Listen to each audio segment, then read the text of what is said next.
Classes can also have optional properties. In line 7, add an optional property called tenant that is of type person to the apartment. So at the top here, we create a class called person. The person has a name, and we have created the custom initializer.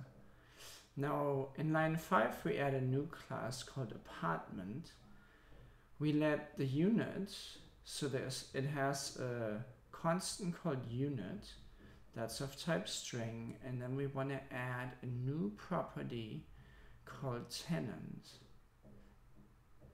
and it's an optional property. So because it's optional, we have to use the keyword var.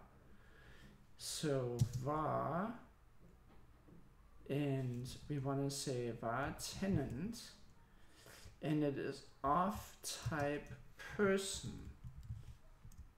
And the reason we want to say that the person is optional is because you can have a vacant apartment. You can have an apartment where nobody is present.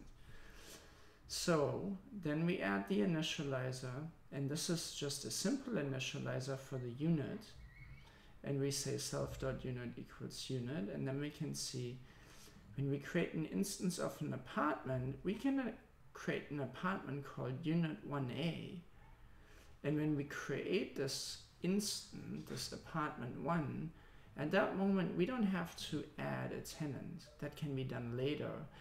And if you have items that can be added later, these are called optional properties because you don't need to have them. They're not required the moment you create an instance. And once again, you can see why optionals are so popular in Swift and why they're quite common.